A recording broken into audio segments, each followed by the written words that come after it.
Welcome to Courage on the Pitch, brought to you by Wake Orthopedics Urgent Care. North Carolina champions again! Here's Megan O'Keefe. What's up, everyone? Welcome back to Courage on the Pitch, presented by Wake Orthopedics Urgent Care. Happy to have you all back here on the show. We're celebrating double-digit episodes, episode 10. As you can see, we have Merritt Mathias on the show this week, and I cannot wait for y'all to hear our conversation. What an incredible player on and off the field. So Merritt's been with the Courage since 2018. She had an amazing season with them when she first signed, and then 2019 ended up tearing her ACL and just had a long and just insane recovery process that obviously was physically taxing, but she really opens up about the mental side of an injury. And we chat all about, that loss of identity when you're an athlete and you get hurt and having to go through that, and what she did to go through that journey and to come out with so much incredible clarity and just great advice. And I should stop talking about it because she does an amazing job of sharing her journey. So that conversation will come up in just a bit. But first, we're going to do a little recap of this past weekend's events. And starting with the men's side, NCFC had an amazing game on Saturday night. They won 4-1 against New England Revolution at home. And this evening was fairly bittersweet because it was Nazmi Al-Badawi's last game with the team. He's been the captain. He's been part of the club for over a decade. And so he went out with a bang twice. He scored 2 goals, but what an amazing performance by Nas on his last night with the team. And Nicholas Holiday, one of our youth to pro players, actually started as well. He made his starting home debut. So really exciting game for the men's side. The women's side, we didn't do probably how we had hoped. We lost to the Portland Thorns on Sunday, and Portland is number 1 in the league right now. So it was definitely a tough matchup. It was only a 1-0 result. Definitely not a performance that the Courage was particularly pleased by, but they have a little bit of a break coming up. They got our international window right now, so no games coming up this weekend for the Courage. They've got some time to rest, relax, rejuvenate as we wind down the season, and playoffs will start in just over a month. So we'll be sure to recap some of those games coming up after our conversation with Merritt, which I'm so excited to get into. Stay tuned right after this. Courage on the Pitch, off the field. Super excited to have Merritt Mathias on the show. Welcome. Hi, so glad to be here. So we're at the point of the season now. We got like a month and a half left of the regular season. Then we got playoffs. So how are you feeling, like mentally, physically? I know you had such a long preseason as well. So how are you feeling right now? I think, to be honest, tired. It has been a different season just in terms of the longevity of the season. One, the longer preseason, just coming back from injury, this being the first season back. But there's, that's like part of the job. So there is just this ability to kind of recover and grind through and find what works and eat healthy and stay as prepared as I can. So yeah, I think it's been an interesting season in terms of just like the longevity of it. This is the first time in my professional career that we've played this long. So, and I think I speak for a lot of people when I say that. So, it's got its perks, like with the longer preseason. For me, it took me all 12 weeks to like find my ground and find my loading that worked and all that stuff. But yeah, I think as you get into this part of the season, it's a little bit different because any other year we're heading into playoffs. We're either at the last game of the season or have already finished and are preparing. So, yeah, it's just interesting. You're just like, okay, we got like 2 more months and then we got playoffs. So trying to keep the motivation and stay in it and all those things. This is when it's just grind. It's just a grind, and it is real. The grind is real sometimes, and you just have to stick with it. Is that your pup? Yes, I apologize. Axel, always whenever I'm on the phone or doing anything, he's like quiet all the time, and then he's like, you know what? This is the time to bark, or this is the time that I need to shake my ears. So I apologize. No, I think we love the dog cameos on the show. We've had several. Is he next to you? You can show him. He is next to me. He's laying down on his little bed. He's laying down on his bed because he knows that's like where he needs to be. But if I left him outside the door, he would cry or have like a tantrum. So he gets to stay in Oh. here. I mean, he's breathing heavy, like he's protesting for sure, which is why he just heard his ears shake and everything. He's like, Mom's tired. I'm tired with her. Oh, Yeah, man. Oh. exactly. Well, you mentioned, you're coming off of an injury. So, you joined the Courage in 2018, had a phenomenal season in 2018, were immediate starter, scored goals, and then 2019 happened and you tore your ACL. So Mm-hmm. I do kind of want to start there and just, you had this insane, 18-month recovery process or something like Mm-hmm. that. So Mm-hmm. what was that transition like, I guess, from what a remarkable 2018 season you had, and then when your injury happened? Like, let's go back to that. How did that moment feel when all of a sudden you're like, holy cow, I'm not able to play? Yeah, I think I have never experienced a major injury like that as a ending injury, and this was the first knee injury I'd ever had. So, I think when you're in this profession for as long as I've been in it, I think the odds were starting to stack against me. I was like, it's probably I'm getting around that time that something may or it may not happen, but it did. And I think for me, it's injuries like that are so scary because it's not so much the injury itself, it's the question that lingers in the back of your head of like, am I ever going to get back? Like, what does this look like? Did I just like, is my career over? And am I going to return to the player that I was? Am I going to get back the momentum that I had? Because it's not a guarantee. And I think so often in life, we want to have these guarantees and we want to make sure we're certain of everything.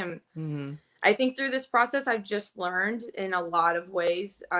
It's been like a healing journey in many ways since I tore my ACL that like, we don't have that power. I don't have that power. I don't have certainty, but I do know that I can show up and like work hard and I can be dedicated and I can show up and be a great teammate and kind and loving and have a passion for this game that hopefully will carry me back to where I want to be. But yeah, that whole time it was scary. It was definitely one of those things that I think that injury was just like at that time in my life, just being very candid, like it was that was the last thing that was like kind of really holding all these things together. It was definitely like my like safe space.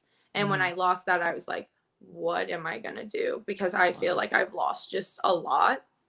And it was a big wake up call. It was one of those things where I had to sit in the space with myself and I didn't have the ability to go out to the field and just silence a lot of noise that was going on, and kind of just lost that. And then even coming back, I was like, well, this time in the gym isn't keeping me like sustained without anxiousness or worry or self-doubt. So it was definitely like that injury combined with some other stuff definitely led me to this like seeking out a therapist and really starting on like this wholehearted healing journey. And as long and treacherous as my recovery was, I think it ended up being 17 months until I stepped back on the field again in like a real way.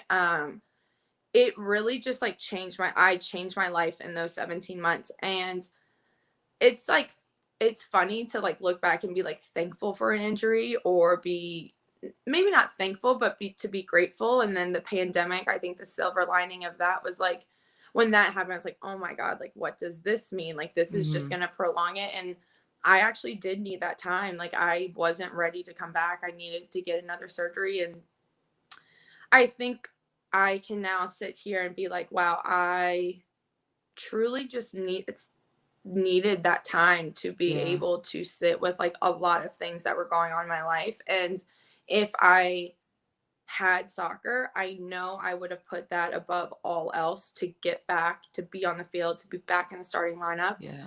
And I wouldn't have put just like me as an individual, as like a human being first. And I think the ability to do that has allowed me, even in this process, stepping into 2021, like this hasn't been an easy season. It has been with its like ups and downs and its struggles and my own like doubt, but I don't think I would have been able to manage that in the same way or had the same belief, and not just like completely spiral without the year and a half and plus months of just getting myself to a place where I'm like, I do love me and I do love the sport, but like all that I am isn't just a soccer player, you know? Yeah, that is so powerful that you say that because, I mean, first of all, I'm so impressed by, I mean, athletes talk about when they go through an injury and it's like the physical part of rehab and just the grinding that part out. But Hmm. so much of it that people don't realize from the outside is the mental side of it. And Yeah. you hear that so much from athletes, whether it's your career ended on natural terms, your season, your Hmm. career's over, or ended abruptly with an injury. You hear so much about like that loss of identity and Yeah. you're like, "Holy cow, I've always defined myself as like a soccer Hmm. player and an athlete, and all of a sudden, like, that was ripped away from me. Who am I anymore?" Yeah, for And the sure. I fact think you find that like, even when I was like, oh, everything's great, I'm like, no, I was still anxious about certain things or like performing or all this Mhm, stuff. And I'm like, if I'm being real with myself, like a lot of that was like, I not lying, but I don't think I was being truly honest with mhm, where I was. And a lot of my identity or my worth or was tied to like these achievements. I was like, yeah, if I make it here, if I make X amount of dollars, if I do this, like this is what success is. This is like what is going to make me finally feel X, Y, and Z. And what I've found is like to create that space between who you are and what you do, mm, and really being able to sit with it just objectively, it allows you to show up in the space and allows me to be a better soccer player. It allows me to be a better teammate. It allows me to do all these things that I'm like, if those accomplishments come, great. If those accolades get added to my already long list, awesome. If mhm, they don't, that's disappointing, but it's not going to be like define the person that I am. And yeah, I think that was a really scary moment because to your point, you're so right. Like it is this, I think, um, you are just so much like the physical side of it. It's like hard, but the physical side's like really easy to check off. It's like I yeah, can yeah, go out and like have a progression and get mhm, here and check off all these boxes. And I'm like, oh, now I can like run. I can run farther than I did 3 months ago. I'm yeah. faster than I was. Like you It's have measurable, yeah, you have like this ability to really see your progress. yeah, On the mental side, it's not the same. It doesn't just go it like healing or all that, it's not linear, whereas like the right, physical side can be. And I think the mental side of when you're going through a massive injury like that and just getting yourself back, it's the space between here that is the hardest to get on board. And we are it's there to protect you, but to be able to break down that barrier and try and like step back out and play the game that you love in the way that you've done it before, I just have just an immense respect for anyone who's done it, because yeah, until you do it you don't understand it, and mhm, when you do you're like, whoa, mhm. that was such a longer and harder process than I would have ever imagined. Yeah. I feel like you have such a great outlook on this now and like a great perspective, but it obviously was not easy to get from point A when you had the injury and the world felt like it was crashing to Yeah. now where you have this like This great clarity and great sorry. like perspective.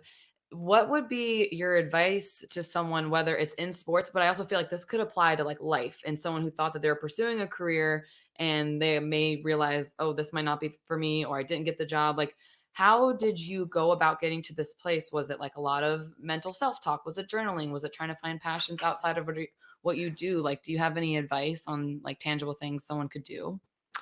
Um, yeah, I mean, everyone has their own healing journey, or they're going to seek help whenever they feel as if they need it. For me, it was definitely the loss of a lot of things that got me to a point that I was just kind of spiraling. And to be candid about that now, like I would have never sat on this podcast and been like, went through some tough times. So, um, but I think for me, I learned a really great piece of advice, and I share this with like a lot of, you know, people that ask. And I started therapy with my incredible therapist about a year and a half ago. And at that time, I was just like experiencing like a lot of anxiety. It was just like sat in my stomach and kind Mhm. of, you know, what I thought wasn't affecting like all of my life. It was. And Mhm. she kind of asked me, she's like, okay, well, I want you to, take the next week, and I really want you to be mindful of those things that you do that you feel at peace and you don't notice this anxiousness. And that um typically I would lose that anxiety when I stepped on the soccer field, or I would go into the weight room, or I would go put my headphones on and run. And when I didn't have that, I'm like, oh my God, this is always here. And Yeah. so I recognized that like journaling really helped me. Meditation was something that I had to kind of like work into, like the meditation that we all think of, like close your eyes, lay down. Mhm. But there's different forms of meditation. It kind of is what brings you peace. I found that like walking with my dog Axe in nature, like on walks in the morning, really helped me. Um, Driving, just my morning cup of coffee, like the warmth of that. There was like certain little things that like before I hadn't ever noticed just brought like a sense of peace to my life. And I think recognizing those things and then making a concerted effort to implement them in my life every day or every other day, or when I felt as if I needed it, was really important. But for me, I think, so many people look at therapy or going to see a therapist is like, if I step in that office for an hour, then like that's going to heal me. And that's not the truth. I think that Mhm. it does definitely help, but you have to be willing to like lend yourself over to the process. And I think for me, that's just innately built into me through soccer. Like my Mhm. therapist would even be like, okay, but you don't have to do it today. Like, it doesn't, I know you have a lot of drive and you're driven, but it might not always be like, you don't have to force yourself to do it. Where for me, I'm like, it's a workout. I have to do it. I have to Mhm. do it. And I think having this like innate, I guess, competitive nature, but this Mhm. drive to be better really just allowed me to take on this process and be like, you know what, I am going to implement these things and I am going to see like where this takes me. I have no answers for that, but I do know that like walking with my dog, walking with Axe in the morning sets my day up a lot better. So I think in a long-winded way, what I'm saying is like, find those things that give you peace. Find those little things that like bring you just like this sense of joy and a like alignment with yourself. And Yeah. starting your day or ending your day with that is like has helped shape like my journey so much. But and just always being I think I gained like a lot more of a sense of being like grateful for like Yeah. what I have, what I want, who is around me, all these things. So I think the combination of those two, if you're committed to doing so and committed to like putting it in your life, that it will also change your life. Yeah. And it's small. I was just about to say, like, it's such little things, but it actually does take effort to, like, be present in those moments because I feel Mhm. like we're living in such a fast-paced world, and especially coming from an athlete's perspective where it's always like, "Go, go, go," and it's funny that you say, Mhm. like, even your therapist was like, "You don't have to do this now," but you're like Yeah. from an athlete's perspective, you're like, "No, no, no, this is an assignment, this Yeah. is a task, like, I gotta be good at it, I gotta be good at meditation and sitting still," like, whatever it is. Yeah. So it's gotta be even a challenge in and of itself to, like, slow down, be present, not constantly think about the next thing. And I feel like that's great advice because Yeah. while it sounds simple, it's challenging, but it It is can challenging. I be know. I really was like, effective. the longest like 6 minutes of my life is running the suicide mile, and then I tried to sit down and meditate for like 6 whole minutes without my brain like wandering Mhm. off. I'm like, oh, never mind. There it is. Found it. Found the challenge.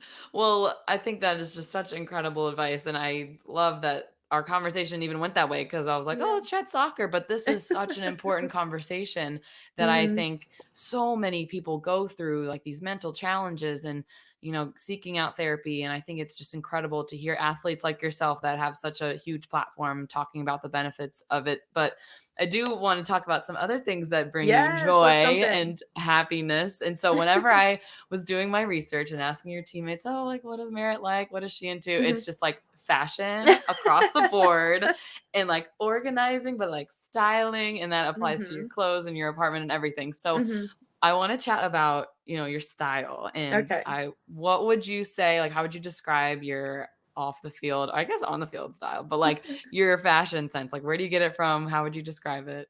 Well, disclaimer, I would have put on something a lot better than this if I wasn't. I am in the middle of a 2-a-day and am heading to lift right after this. So, like, please forgive me. I feel like I've come up way short on the style platform with, my team issued gear. But, Rock it. It looks great. I would say I think I love fashion or just the wearing of clothes, not just because it is an expression. It is an expression of self. And some days I can be, a bit more feminine, or I can mix it with a bit more of a masculine feel, or just like even put into it what my mood is. And I think the connection to that is just like really great. It is like a form of creativity for me and like a form of like self-expression. But yeah, I think my fashion, like outside, like when I'm around town, I'm like, it's like an elevated streetwear look. Like I love to be comfy and casual. It's like monochrome is a huge staple in my wardrobe. I mean, there isn't much color. It's very much like neutrals and basics, and then just like bringing in elements that like maybe it's jewelry, maybe it's like some fun accessories. But yeah, I just kind of like to keep it simple, but within that there is a bit of expression, and I just I think I've always enjoyed fashion. I've always really been drawn to clothing, and I really started to like play with it in college, and then thank God have refined it since then. I was like look back and I'm like, whoa, okay, that was not it. Like people told me I looked good. What, they were lying to me. What? So I'm like, I'm sure Untrustworthy. that will happen in like 30 years from now when I look back on outfits I put together now. But yeah, like I just really love, I guess I just like love stepping out into the world and like being put together. And that is just something that I try to do on a regular basis. And yeah, it's just fun. I'm like, I showered, I feel put together. But so where are your like go-to places to shop now? I'm sure it probably changes, but like what are some places that you like to shop? I'm like a big lover. I like love Aritzia. You can get some good neutrals. I love like I'm trying to think. I love going to, it's hard because I haven't like really shopped, to be honest. I haven't like really shopped in a long time, and I don't see myself as like a huge online shopper, but I do love like Revolve. You can find some great stuffs online. That's a great online shop. I think you can find what I'm trying to think of some. Now I'm like, oh my God, I'm blanking. No, I'm like honestly Aritzia, Nordstrom's, like, Saks, like those. You can find some like one-stop shop kind of things. You can always find some like great stuff at like your H&M or Zara that are just like an elevated look, but you're not breaking the bank for it. Honestly, too, like I'll run into Target every once in a while and pick something up, and the amount of times that I've bought something like something from Target and have been asked multiple times where I've gotten it, I'm like, I just wore this like other designer shirt the other day and no one asked me, but this Target shirt is really just bringing everyone's attention. So it's just really funny. I think I can, I think in a way, as I've grown, I can recognize that like, having the best clothes or the best designer brand, I think I tied a lot, going back to like this other part, but I tied a lot of my identity into making this perception of who I was kind of perfect. And I think there has been a breakdown of that since I've gotten into this place. And so now I'm like, oh, you can really get clothes from anywhere. You can really find great pieces at Target. You Yep. can really find a great piece at Zara, and you can mix it with something that you saved up for and elevate Mhm. it. And I think Yeah. that's why I love like styling now and like putting Yeah. things together now, because it's more of a sense of, it's like, are all of my clothes like hundreds of dollars? No. And like, can you still put great looks together? Absolutely. And I think that's part of creativity, that's like the Mhm. part of the fun part of it. Yeah, I was asking, I was like, not jotting notes down over here where I can go shopping next. I feel like with the I'm trying to pandemic think. I'm like, too. Essence is great. They like, you can get a bunch of like stuff from there. I don't know, all over the Yeah. place, It really. really is. I know. I feel like with the pandemic too, like it's been almost like a year and a half before I even needed to wear normal clothes. I'm like, what do I I even like? know. Like what's in style? I have no I idea know. what's even in I style know. right I now. totally get it. I'm like, this matching sweat set should still be fine. I don't understand. But Yeah. I will say, like, since TikTok's come into like the Mm. present day, and I kind of got it during or became familiar with it during the pandemic. And so many people would go like thrifting, and that is like an art, which I do not have. I do not consider myself a thrifter, but I'm like, Takes oh my God, patience. people are like so good at this. This is Mhm. amazing. Yeah. Wait, you talking about some of your like designer clothes reminded me of a story I heard from Paul. Did you live with Paul for like a hot sec? I Or like did. I lived with Paul. Well, I don't know when he's talking about, but I did well, live. So when the league folded, when I was coming out of college, I moved to New York, and yeah, was basically taken under Paul's wing and like taken care of. Basically, I was like 20 some years old. well, that's a crazy story in and of itself, but he had been talking about, like, his love for designer. I was on a call with him with some other, like, broadcasters that knew the story of his love of, like, designer Mhm. clothes, and I was like, Mhm. "That is such a funny fun fact about Paul that he's into Gucci and Prada and all this stuff," but I he said know. you both would, like, bond over that. Yep.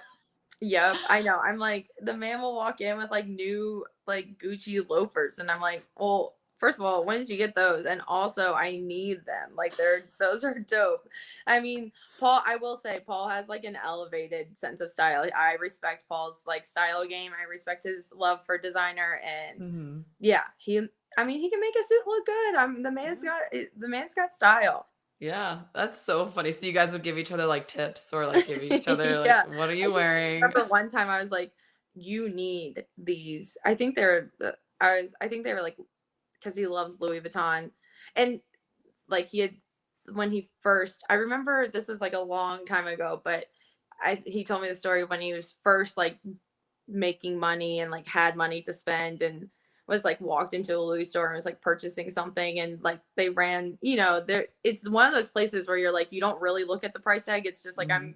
I'll take it. And You just know it's gonna be yeah, that. he was like, he like gave him his credit card, got the receipt back. He's like, oh my God, what did I do? So I'm like, yeah, now I think yeah, now he's definitely gotten through the what do you call that? Ticket shock or price Oh, tag yeah, shock. but And yeah, cult so ticket now show? I'm like, you Yeah, need to get these. These are so fire. You need that's these. funny. Alright, well, I'll keep looking to you and Paul for some styling tips, but, I appreciate you sharing, obviously, like, talking all about your injury journey and your mental health journey. I think it's so inspiring, and then, obviously, your fashion tips are very helpful as well, but before we wrap up, wanna play a little game. It's time. It's time for red card, yellow card.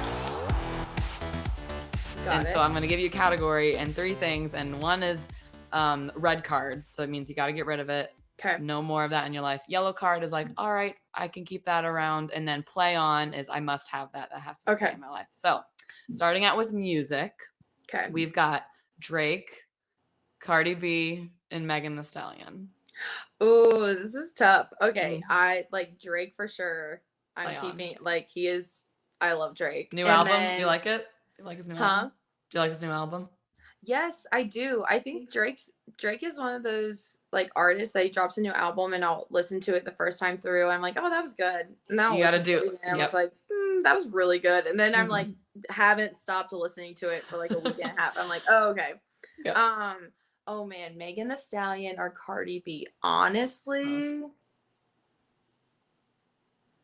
I think I would like play on with Megan, and like Cardi's out. Yeah. because Megan's so fresh. I mean, because Yeah, like if you asked me this a couple months ago, I'd been like, I don't. That's tough. Yeah. But I like Megan. But if you would have exchanged Cardi B for Nicki, Megan's got to go. I got to stick with my girl. I love Nicki. I know. I feel like I couldn't put Cardi B and Nicki Minaj in the same because they're like, people like to compare them, but they're very different. Yes, Anyway, they're very different. I agree. all right, we got our answer there. Okay, last two. We'll do off day activity. So Okay. is it hosting a team party gathering? I know you're like a big hoster of the team. Shopping or reading / meditating? Ooh.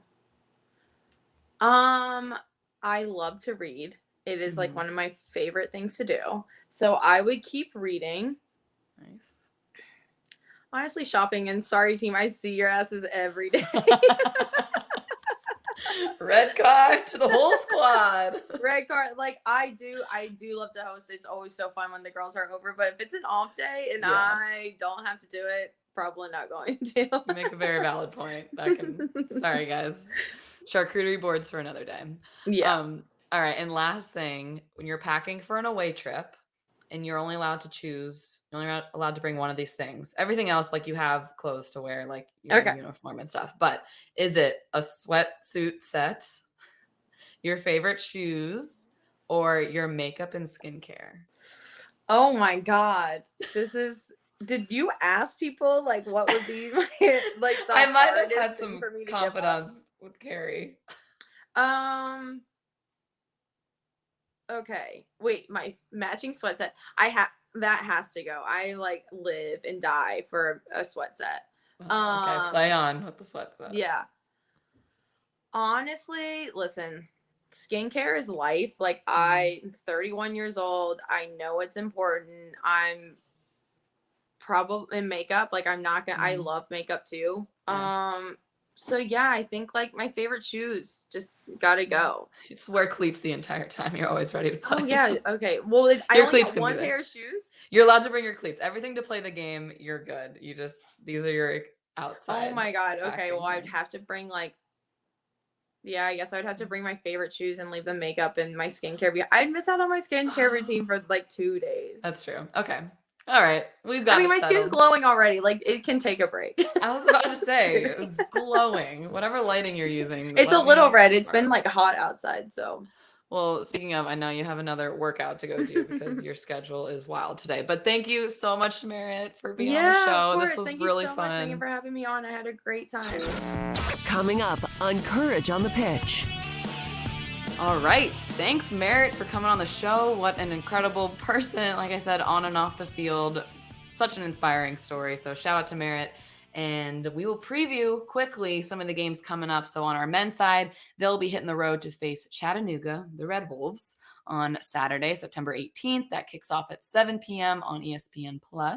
And then the Courage, like I mentioned earlier, they are on this international break. So they won't have a game this weekend. But the next time they hit the field will be against New Jersey, New York, Gotham FC on September 25th. That's a Saturday. It feels like so far from now, but they're going to have some well-deserved rest. So September 25th, it'll be on Paramount Plus, 3 o'clock. I believe the game times have changed. So check our website. Also check our website for tickets coming up. We got a couple home games in October. So don't miss out on those games coming up. All right. Well, thanks everyone for tuning in and appreciate y'all. Make sure you like the episode, like the show, subscribe, comment, all those beautiful things, and we'll see you next time. Courage on the Pitch is sponsored by Wake Orthopedics Urgent Care. Courage on the Pitch with Megan O'Keefe is part of the Capital Broadcasting Podcast Network, with new shows available every Thursday on WRALSportsFan.com or wherever you get your podcasts.